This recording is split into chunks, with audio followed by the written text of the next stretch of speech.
All right, everybody, welcome to another deep dive. I am so excited for this one. Yeah, this is going to be good. This is going to be good. Yeah. We are talking about websites. Websites, baby. In 2025. The future. How to get your website to the top. Specifically, the top of Google. The first page of Google. Yes, Google still exists in 2025. As of right now, January 9th, 2025, Google very much exists and is still a major player. Huge. So we found this really cool piece by Quantum Computing Solutions, and it is called When Your Client's Website Ranks on Google's First Page, Strategies for Success in 2025. All right, long title. Long title. Catchy, though. Catchy. Gets the point across. It does, and we are all about that first page. Everybody wants to be on the first page. So really quickly, before we get into like all the details of how to get there. Yeah, why do we care? Why should you care? Why is this important? As of January 9th, 2025, the study is saying that the first page of Google gets a ridiculous amount of traffic. Like the lion's share. The lion's share of all the traffic. If you're not on that first page, it's like you're invisible. You're not even there. Nobody can find you. That's so revenue, lonely. Sales leads, customers, money. So it's important. That's why we care. If you want to have a successful website, you got to get to that first page. You got to be there. But it's not easy. It is not easy. Because Google is constantly changing their algorithms. They are changing their algorithms. Constantly. So the first thing that we need to talk about is high quality content. Okay. Yeah, high quality content. What does that even mean in 2025? Right, like back in the day, it used to be just like keyword stuffing. Yeah, just like write a 500-word article. Get as many keywords in there as possible. And that was it. Yeah, not anymore. Not anymore. Not anymore. Now it is all about like... Well, first of all, the content has to be actually good. It can't just be fluff. It can't just be fluff. Like you need to provide actual value. To your audience. To your audience. So like... Think comprehensive guides. In-depth articles. Like so detailed. The people getting something out of it. Yeah, they're coming to your page and they're like, wow. I learned something. This is amazing. I'm going to share this with my friends. Yeah, and this is a great resource. They're going to come back for more. Yes, exactly. So what kind of content do you think you could make? Yeah. That would really resonate with your audience. Think about your audience. Yeah. What are their pain points? What are they looking for? Yeah. What are their questions? And how can you answer them? Answer them with your content. Yes. Beautifully. Beautifully. So, and this kind of leads into this idea of search intent. Search intent. Yeah. So I don't really understand what that means. Okay. So Google is getting smarter. Much smarter than it used to be. Yeah. Like way back in the day. You would type in a keyword and it would just like... Yeah, we would just show you like... a list of websites. That had that keyword on the page. Exactly, but now it's like...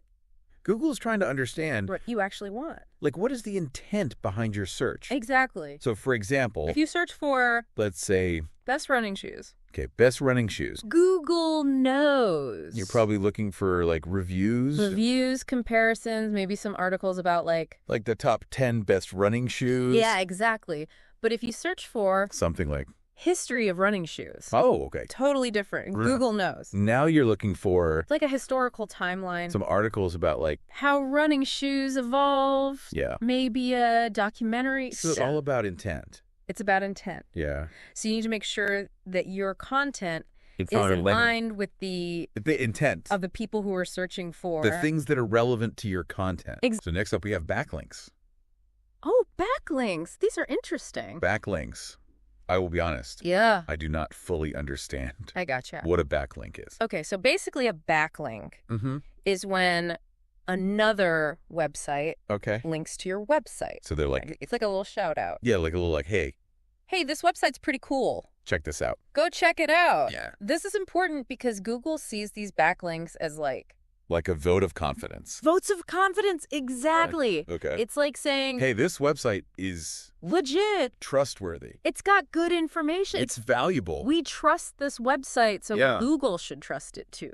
And the source is saying that not all backlinks are created equal. It's not just about the quantity. Yeah, like you can't just get like 1 million backlinks from like random spammy websites. Yeah, shady websites. Yeah, that's not going to help. It's going to actually probably hurt you. Probably hurt you. You want to get backlinks from high quality websites. Authoritative websites? Websites that Google already trusts. If you can get a backlink from... Like a major news site? Or like a government website? Yeah, like a .gov or something. A university website? An educational institution. That's gold. That's gold. That's what you want. So, like, imagine, like, if you have a website about, I don't know. Gardening. And you get a backlink from, like... Better Homes and Gardens? Yeah. Oh, my God. It's amazing. Huge. The New York Times? Yeah, the New York Times. Gardening section. Yeah. Massive. So that's going to give you a huge boost in the eyes of Google. And Google's going to be like, oh, okay. This website must be legit. This website is the real deal. Yeah. We need to rank them higher. Rank them higher. All right, so moving on to something that I think we've all heard of before. Yeah. Website loading speed.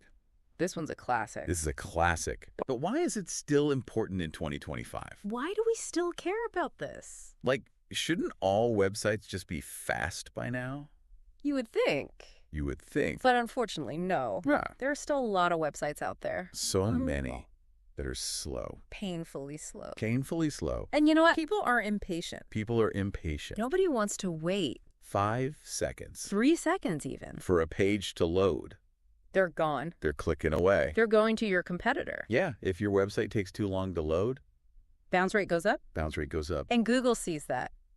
Google's not like that. Google does not like that. That's a bad sign. It's a sign that your website is not providing a good user experience. And Google wants to provide the best user experience. Absolutely. So if your website is slow, Google's going to be like, nah, we're not going to rank you as high. You're out of here. So make sure your website is fast. Make sure it's fast. And, speaking of user experience, mobile friendliness. Oh, my God. This is huge. Yeah. In 2025, everyone is on their phones. Sure. All these different devices. Yeah. So your website needs to look good. Needs to function perfectly. On all of them. All of them. If it doesn't. People are going to bounce. They're going to leave. They're going to be frustrated. They're going to have a bad experience. And Google's going to be like, bad website. You don't like you. Down you go. Down you go. So make sure your website is... mobile friendly. Mobile friendly. Responsive. All of the good things. All the good things. I will say I have definitely been guilty of going to a website on my phone and it's just like, it's like zoomed in. I can't see anything. I can't find the menu. The text is tiny. The buttons are too small to press. It's a nightmare. And I just close it. I close it. I'm like, I'm out of here. I'm done. So don't be that website. Please make sure your website is mobile friendly.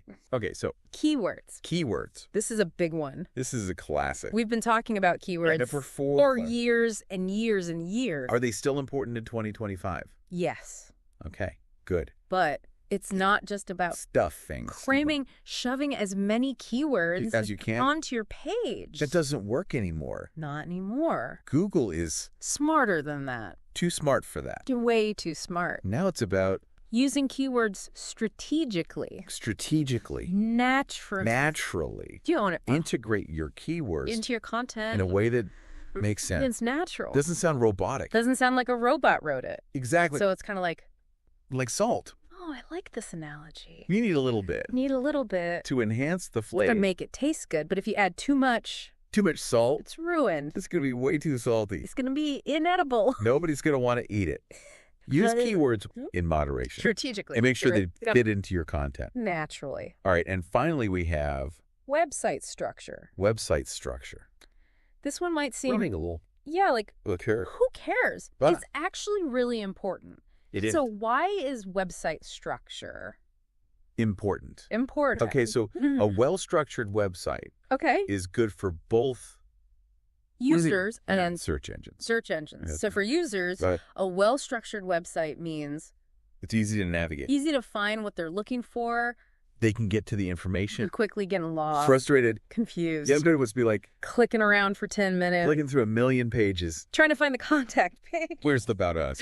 Yeah. Make it easy for them. And then for search engines, a well-structured website means Google can crawl your website. Easily. And index your pages.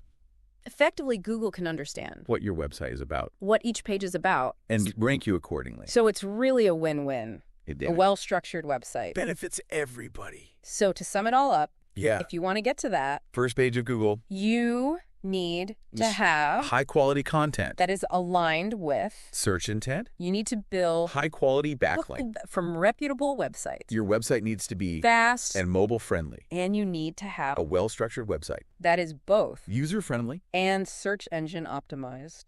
That's it. That's the secret. That's the formula. Success. Into 2020. It is achievable. It is. It takes work. It does. It's worth it. It is so worth it. Because that first page. Oh, yeah. Traffic leads sales. Money. Customer. Those are good things. It's all waiting for you. On the first page. Yeah. Here's something to think about. Oh, okay. We talked about search intent. Google getting smarter. Understanding what people want.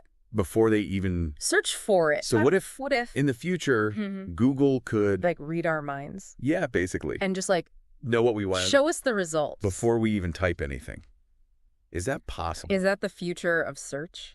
Is that where we're headed? I don't know. It's a little scary. It's a little scary. But also kind of cool. Kind of cool. So that's something to think about. Yeah. As we move forward. Even to the future. Into the digital world of tomorrow. All right. Well, that wraps up our deep dive for today. Yeah. Thank you so much for joining us. Thanks for listening. We hope you learned something. We hope you enjoyed it.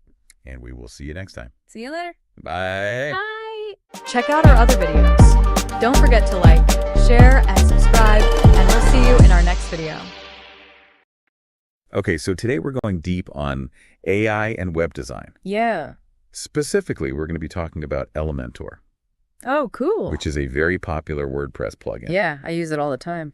But the really interesting thing is they've recently integrated AI into their platform. And so we're really going to look at how AI is changing the game for web designers, both, newbies and seasoned pros. Interesting. So, I guess just to start off, what are some of your first impressions of Elementor AI? I mean, I've been really impressed with the ways that it's kind of like tackling the tedious stuff. Oh, yeah.